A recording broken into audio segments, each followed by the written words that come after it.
Mesdames et messieurs, chers amis téléspectateurs de la RTJVA, ravi de vous savoir nombreux encore ce jour pour qu'ensemble nous puissions discuter de votre émission préférée, Sport et Santé. Nous sommes là avec notre bien-aimé de tous les jours, Sénat. Comment allez-vous? Bonjour pasteur, bonjour à nos très chers téléspectateurs. On va bien par la grâce de Dieu. La famille va bien, j'espère. Très très bien. Merci.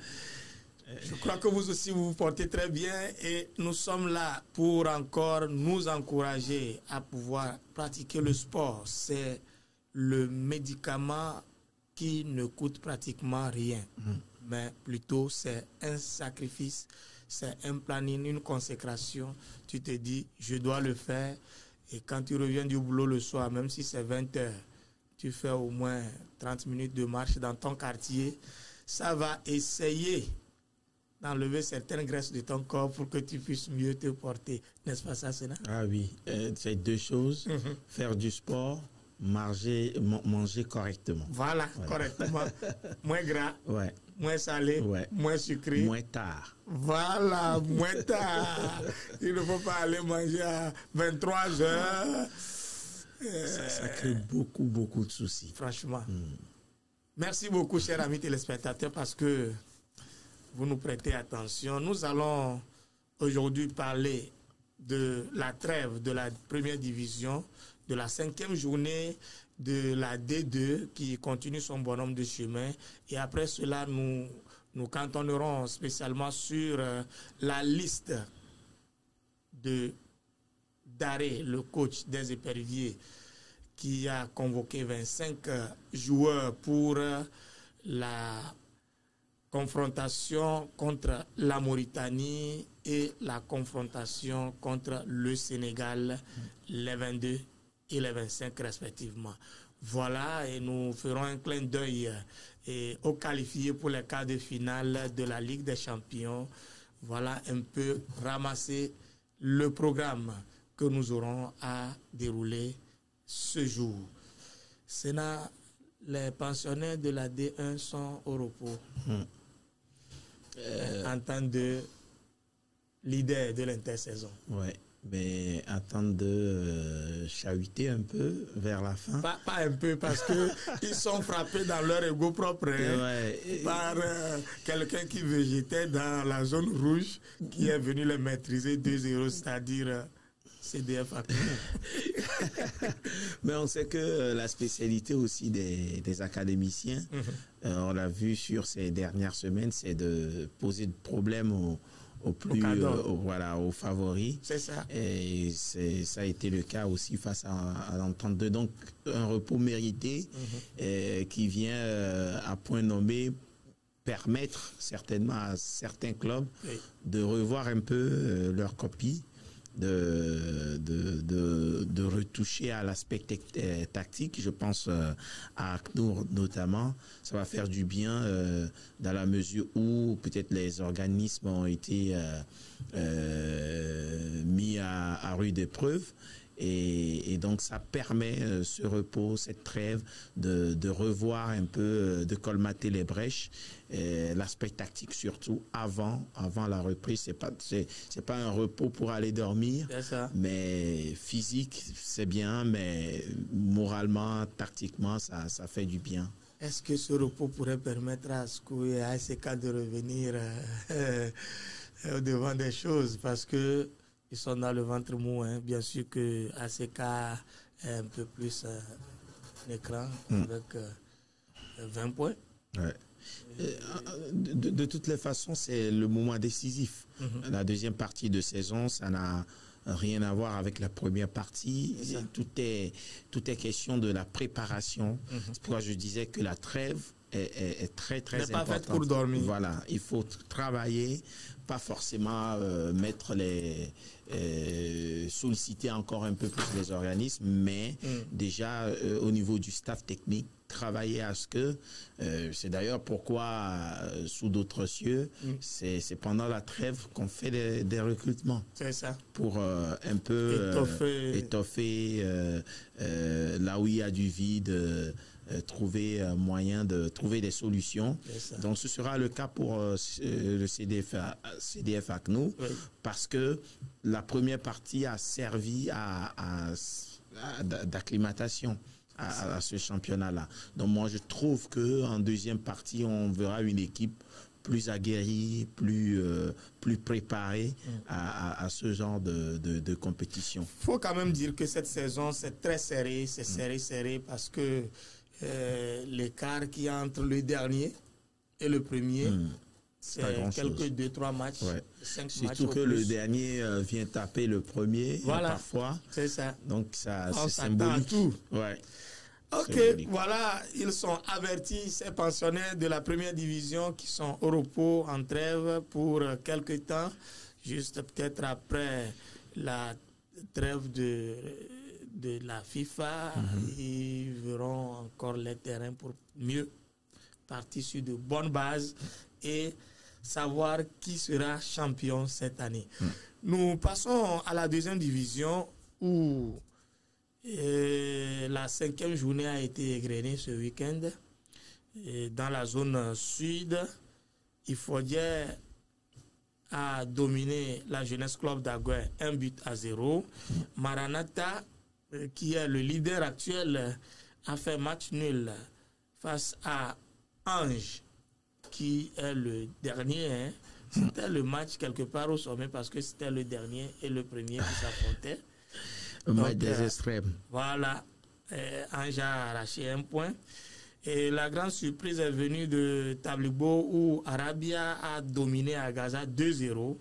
Et puis le dernier match, c'est entre Asfosa et Dito. Ils se sont quittés sur un match nul de 0 but partout.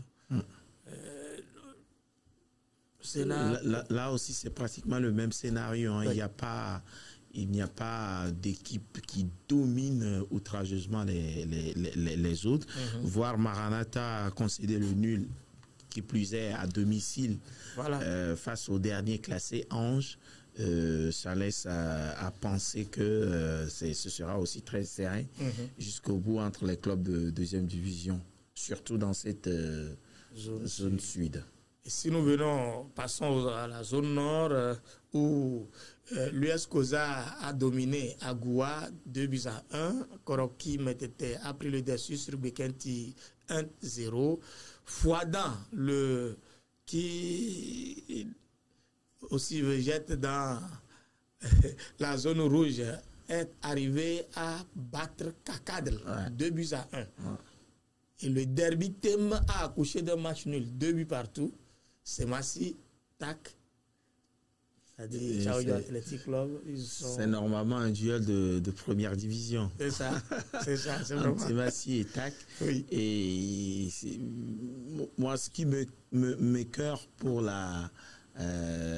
Sokodé, en général, c'est le fait que Sokodé soit partagé entre plusieurs clubs désormais. C'est ça. Il y a Unisport qui est en première division, Chaojo Athletic Club et Semassi, et ça fait que on n'a plus une grande équipe de Sokodé. Maintenant, Semassi, bon, c'est vrai que c'est pas un mauvais début de saison, mais il faut de la régularité dans les résultats pour espérer revenir, parce que l'objectif ultime, c'est de revenir en première division. Et si on a des résultats en dents de scie, ça ne laisse pas présager un retour rapide en championnat d'élite. Mais quand même, il faut le dire, bien qu'ils soient en deuxième division, je vous parle de Semassi, leurs supporters sont encore derrière eux. C'est ça la force de cette équipe, ses supporters. Et malgré tous les problèmes qu'il peut y avoir dans l'administration même du club, on sait que la gestion est un peu difficile à ce niveau-là, mais les supporters sont là et ne dérogent pas à la règle, qui est de soutenir, même dans les moments difficiles, son équipe. C'est d'ailleurs pourquoi moi, quelque part, je souhaite que Semassi puisse revenir en première division, parce que c'est le seul club qui est capable de drainer des dizaines de milliers de supporters sur un match. Vraiment, c'est vraiment un club mythique. C'est une force. Et là, votre souhait, c'est qu'il revienne le plus tôt possible. Voilà.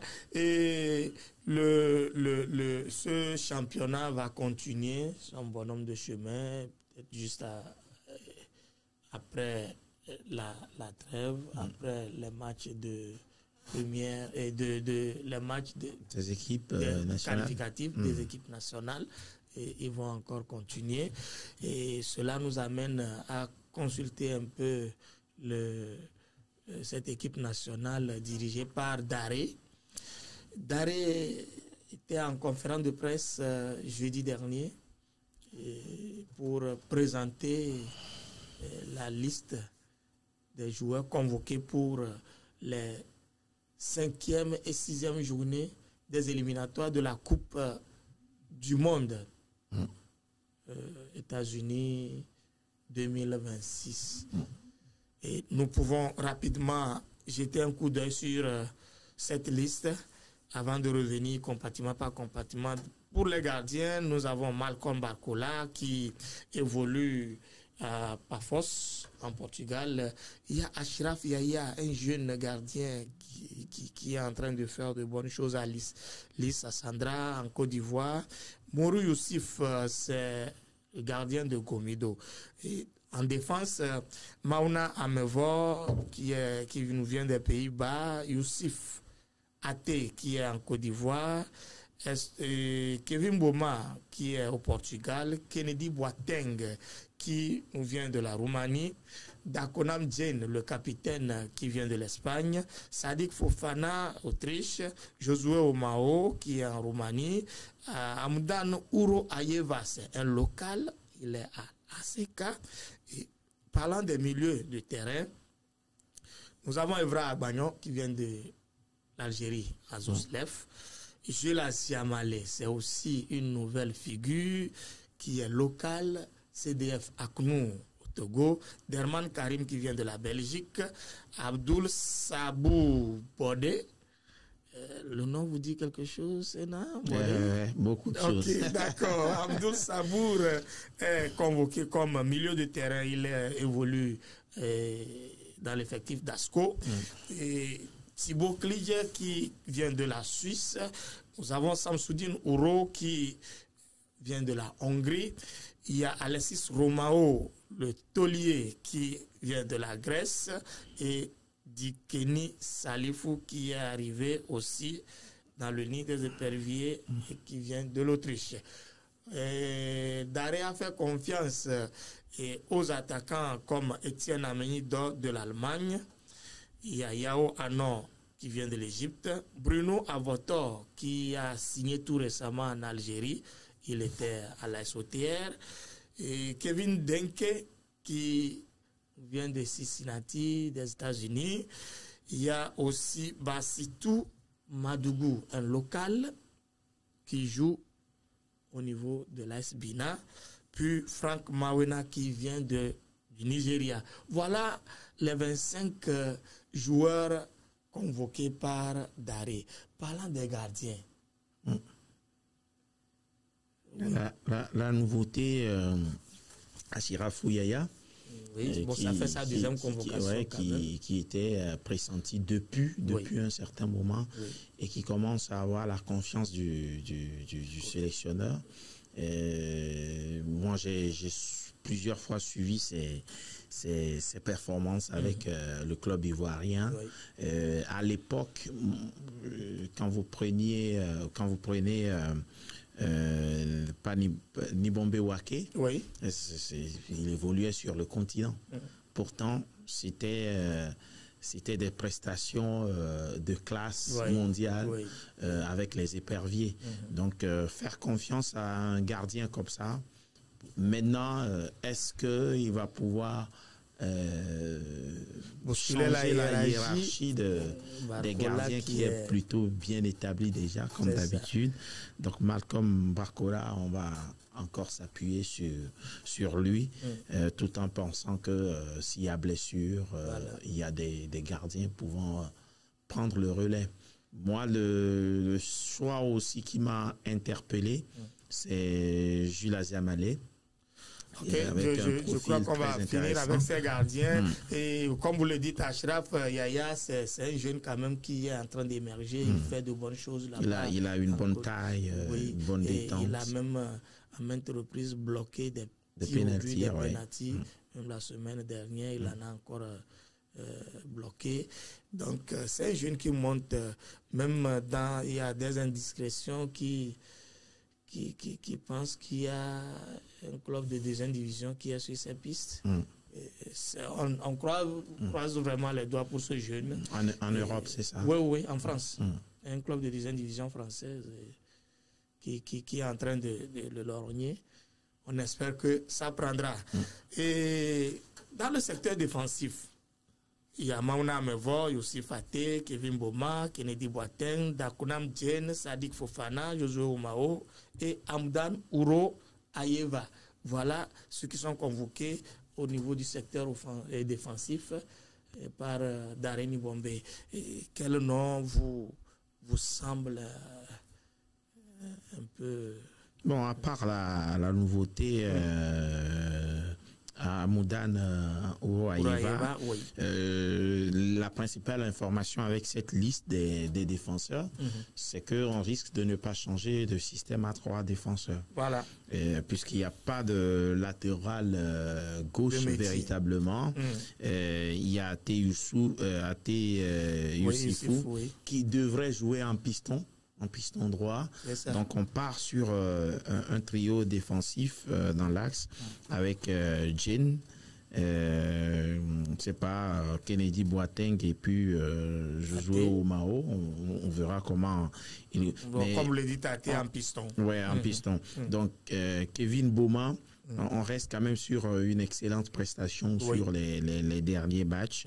Donc, une défense à recomposer. Ça aussi, ça fait partie des faiblesses parce que à ce niveau de la compétition, il fallait déjà avoir une défense bien assise, stable. Ça ne bouge pas beaucoup. Ouais, le coach faisait allusion à cela suite à une de nos questions.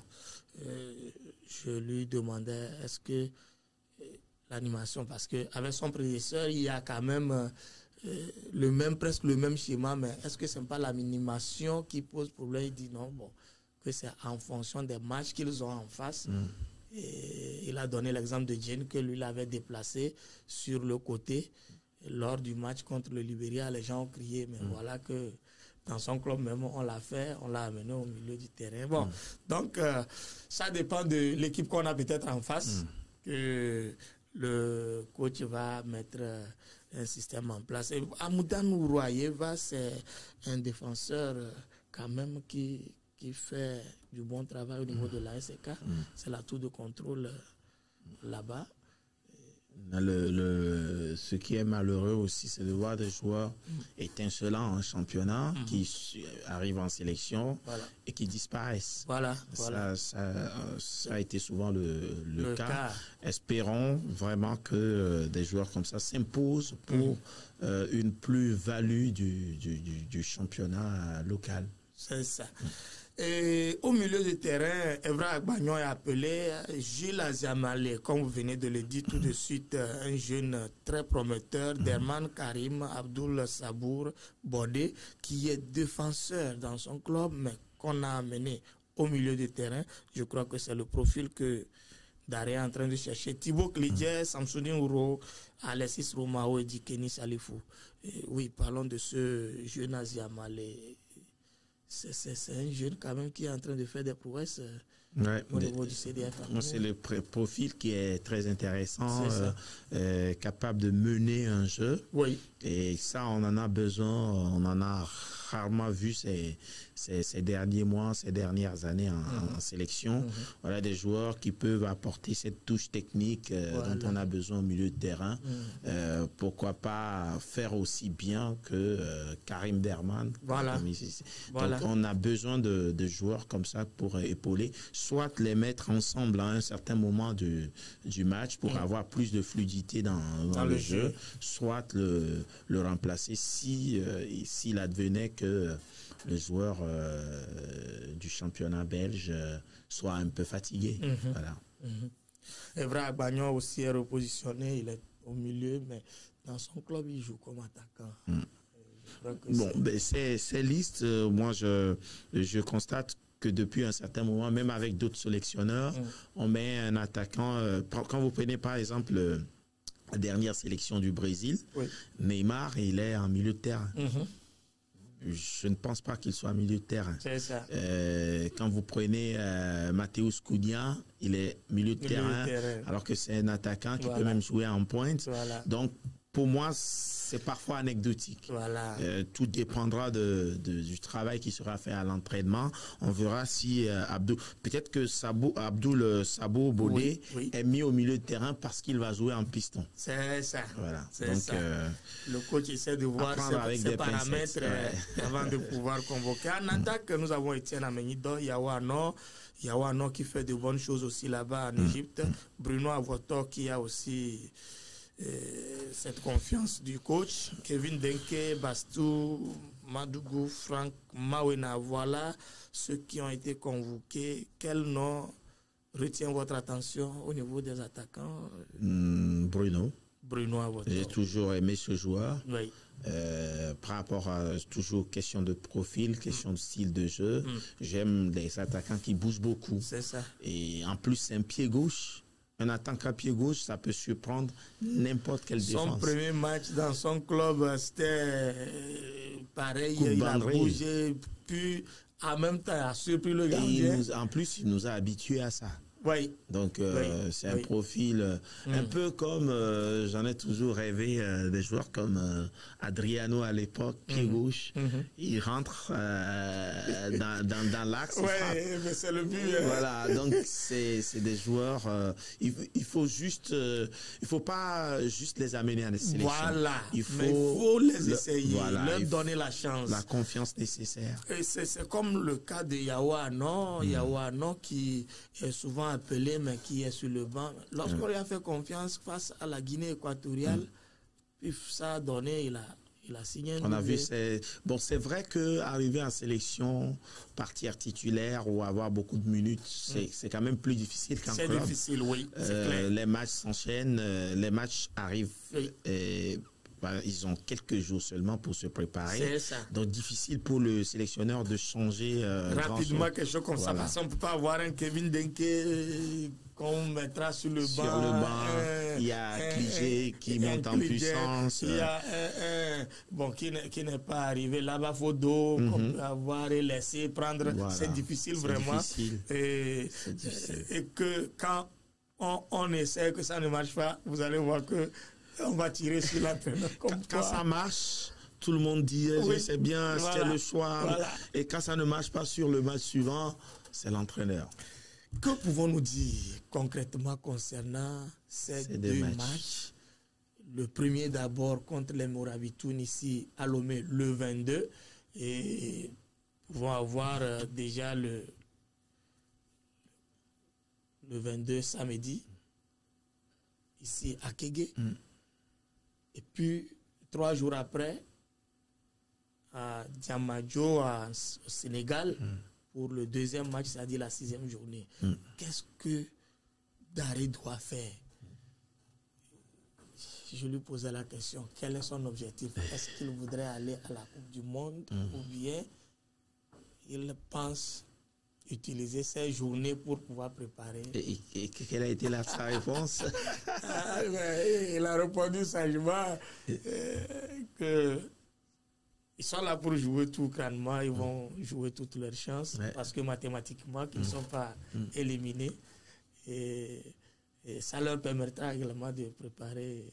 Donc les deux, ça marche. Plutôt sage en termes de communication.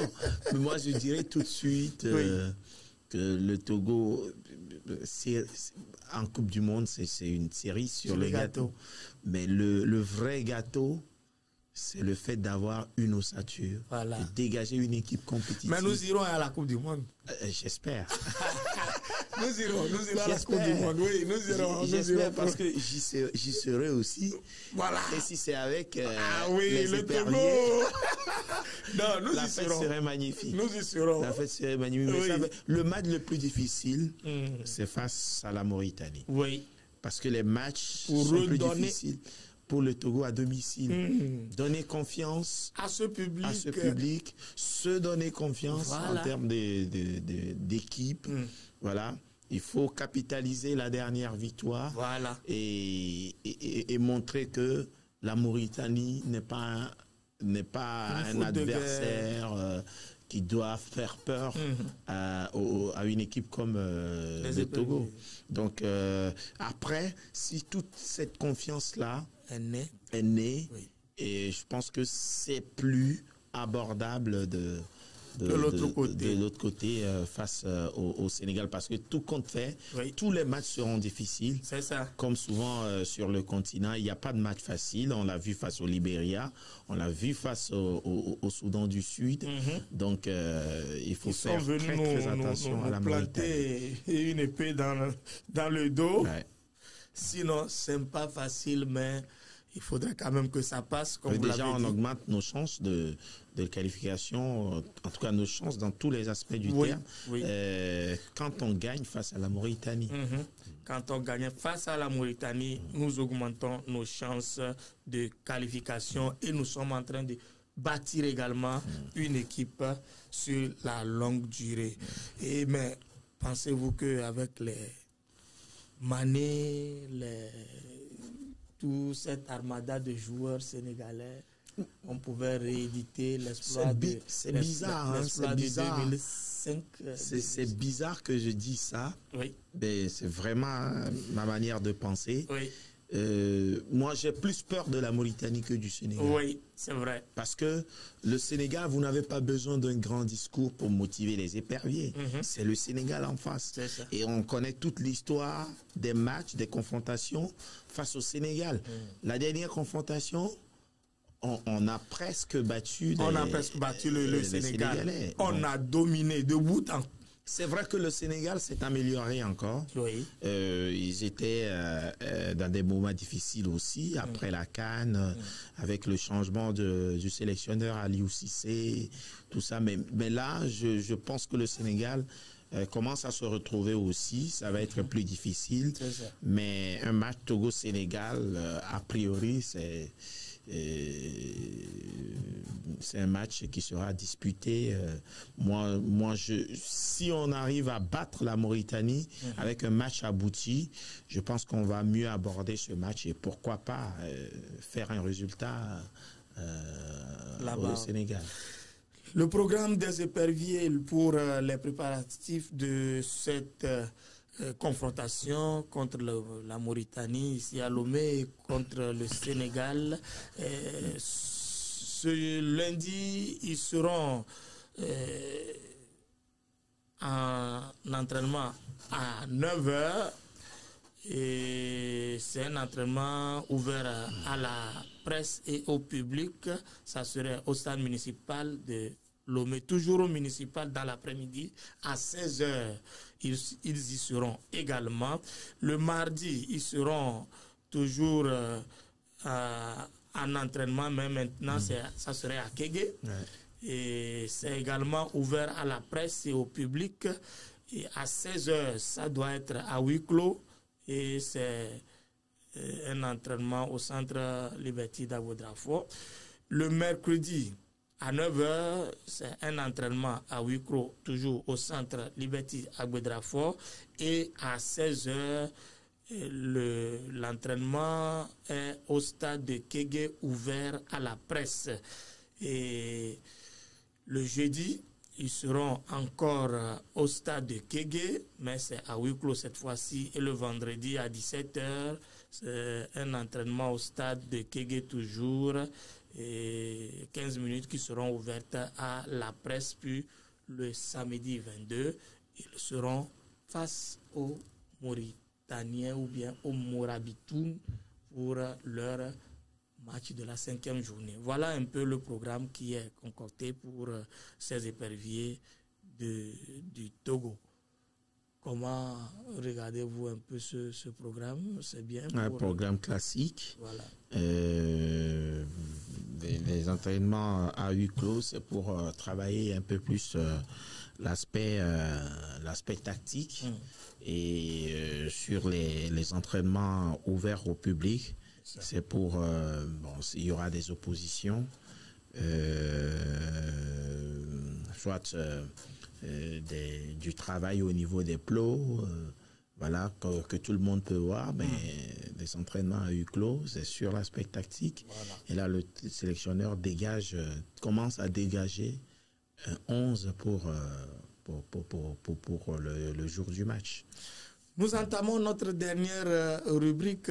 Nous sommes dans votre émission Sport et Santé. La dernière rubrique nous amène à parler un peu du vieux continent, la Champions League, qui a livré son verdict des quarts de finalistes.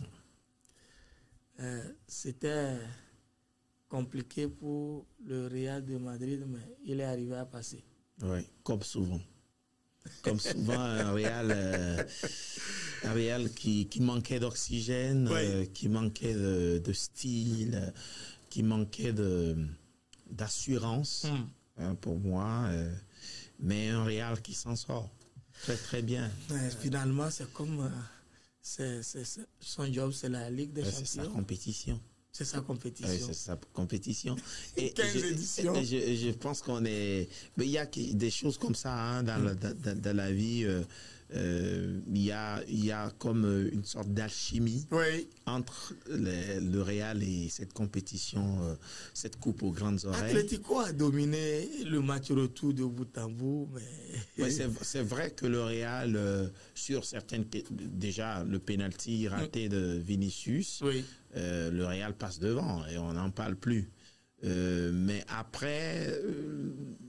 sur les dernières saisons, on voit un Real qui décide des matchs, qui à un certain moment, voilà, on met le turbo. Là, on attaque. Là, on les laisse jouer. Là, on gagne ce match. On a vu face au Bayern, on a vu face à Dortmund. Tout au long de la saison, c'était ça. À un certain moment, tu sens, même en tant que téléspectateur, tu sens que le Real va bouffer son adversaire. Mais là, même dans les temps forts du Real, on ne voit pas une équipe capable d'aller bouger les lignes face à l'adversaire et face à l'Atlético la dernière fois. Mais c'est ça qui m'inquiète au niveau du Real. Maintenant, c'est un grand match à venir face à Arsenal. Vraiment. Et peut-être qu'avec le style de jeu, vous savez, Ancelotti aime bien ce genre de club, capable d'avoir le ballon et bien les contrer. Surtout que les flèches de devant, quand elles sont en forme, Vini, Rodrigo, bien sûr, Mbappé, ça va vite. Ça va très vite. En contre, le Real peut assommer Arsenal. L'élimination de Liverpool par le PSG. Mérité pour le Paris Saint-Germain. Au match aller, c'est le Paris qui a dominé de bout en bout, mais Liverpool est arrivé à prendre le dessus au Maroc. Je me dis, est-ce qu'en termes de travail collectif avec les équipes, est-ce que Luis Enrique aujourd'hui n'est pas meilleur, n'est pas devant Guardiola? Vous avez trouvé le mot. Oui, parce que le travail qu'il a fait... Le travail d'équipe, d'ensemble. Même sur l'aspect mental. Il s'est parlé à ses joueurs. C'est ça. C'est surtout là où ça a gagné, parce que le match retour à Anfield. C'est le vrai Old Trafford. Je vous dis. Mais le PSG est arrivé à marquer ce unique but qui change tout. Et qui a tout changé. Les prolongations. Liverpool a été meilleur par rapport au match aller. Ils ont dominé, ils auraient pu gagner ce match retour. Mais sur l'ensemble, sur la double confrontation, c'est mérité pour le Paris Saint-Germain. Vraiment. Voilà un peu la confrontation maintenant des quarts de finale. Les quarts de finale que nous allons voir avec la régie. Nous aurons un Fuma, Real Madrid, Arsenal. Et après ce Real Madrid. À ce niveau, je dis tout de suite, avantage Real. C'est la Ligue des Champions. C'est le quart de finale. Vous êtes... vous donnez l'avantage au Real rapidement comme ça. Mais c'est ça. Arsenal n'est pas aussi mal. Hein? Non, bien sûr, Arsenal, c'est une très, très belle équipe. Mais comme on vient de le dire, le Real, c'est le Real. Le Real, c'est le Real. Et après cela, il y a aussi ce match qui va opposer le Barcelone à Dortmund. Dortmund, c'est quand même un Dortmund 10e du championnat allemand. Championnat allemand et Barcelone qui a encore gagné Atlético en championnat ce week-end. Et de quelle manière? Oui, ils étaient menés. Renversant. Une remontada, comme ils aiment le dire. C'est un Barça aujourd'hui. Donc vous croyez que Dortmund serait facile à jouer? Ce ne sera jamais facile en Ligue des Champions pour... Vous êtes le Real, vous êtes l'Inter, vous êtes le Bayern, vous êtes le Barça, vous êtes City. Vous affrontez Dortmund en Ligue des Champions. Oui. C'est un match, c'est un grand match. Donc, en termes de... Et puis, c'est deux clubs qui se sont déjà affrontés lors de la phase de Ligue. Oui, pour une victoire du Barça 3-2. Voilà. Et je crois un doublé de Guirassy. Donc, c'est serré. Est-ce qu'il n'y aura pas revanche? C'est le temps d'un match, c'est une double confrontation. Et Dortmund peut faire quelque chose. Mais ce Barça-là, même en difficulté, arrive. C'est ça aussi la force de... on parlait de Luis Enrique tout à l'heure. Voilà. Il faut parler d'Hansi Flick. Ce qu'il apporte au niveau mental, tactique, la confiance qu'il a donnée à Rafinha, qui lui remet tout ça sur le terrain. C'est ça. Et quand Rafinha n'est pas bien, c'est Olmo. Si Olmo n'est pas bien, il y a Pedri, il y a Yamal, il y a Lewandowski, puisqu'il peut se réveiller. Oui, à tout moment. À tout moment. Donc, avantage Barça quand même.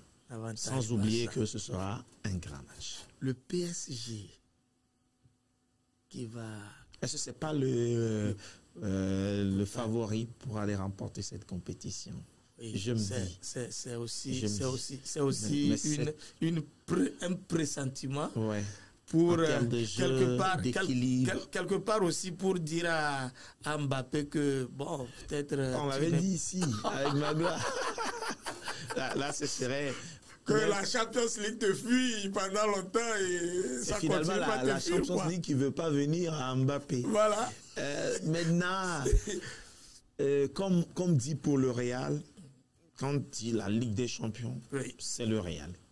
Mais là aussi, malgré l'équilibre qu'elle peut montrer, cette équipe du Paris Saint-Germain, malgré la force de son entraîneur, malgré le talent, le réveil de Dembélé, je me dis, est-ce que c'est pas Paris? C'est Paris. C'est quelque part Paris. Ça peut toujours nous décevoir. Ça peut te décevoir, mais à voir ce qui se passe dans ce club. C'est comme si quelque chose a changé. Le boulevard est tracé pour... Pas si sûr. Bon, on attend de voir. On attend de voir. C'est bientôt en avril. Et Paris Saint-Germain qui sera face à un club anglais encore. Il fait de la misère au club anglais. Oui, Aston Villa, c'est une très très belle équipe. C'est une très belle équipe. En plus, c'est un club français face à un gardien comme Dibou Martinez. Il y a des choses à se dire. Il y a du jeu. Il y aura du jeu. Franchement, le concepteur graphique, enfin, c'est ça. Hein. Une bonne conception. On ne va pas prendre de joueurs d'Aston Villa, on prend Dibou Martinez. Pour pouvoir faire face à Dembélé. Voilà un peu ces quarts de finale. Et comme je le disais, en avril, on verra qui sortira la tête de l'eau. Et c'est déjà lancé. Qui, pour succéder à City, c'est le wait-and-see. Il y a aussi le Bayern face à l'Inter. Oui. Et là, je dis avantage Inter. Avantage Inter. N'en déplaise à beaucoup. Je vois un peu la jeunesse du coach de Bayern sur ce match. Ouais. Je parle de jeunesse par rapport à la Champions League sur le banc de coaching. C'est vrai que le Bayern s'est réveillé. Oui, il y a un réveil, mais quand ça va encore, ça monte d'un cran. Ça peut être difficile. C'est souvent difficile. Mais c'est toujours ouvert. Ouais, c'est un quart de finale très Chers ouvert. amis téléspectateurs, nous vous remercions parce que vous avez été avec nous et nous vous fixons un rendez-vous pour les prochaines occasions. Soyez toujours câblés sur la RTJVA. Mais pour finir, Sénat, qu'avez-vous à dire? Non, demandez que la grâce de l'Éternel, la grâce du Dieu Tout-Puissant repose sur nous tous. Que la grâce du Tout-Puissant repose sur nous tous. Nous vous aimons et continuez par nous suivre. Nous disons merci à nos amis qui sont derrière les caméras, derrière au niveau de la régie. Et j'ai nommé Enoch Agbo. Et il y a de l'autre côté Nestor, Azeglo, qui sont tous là-bas pour pouvoir nous aider à passer cette émission. Merci à vous et que le Seigneur vous bénisse. Bye bye.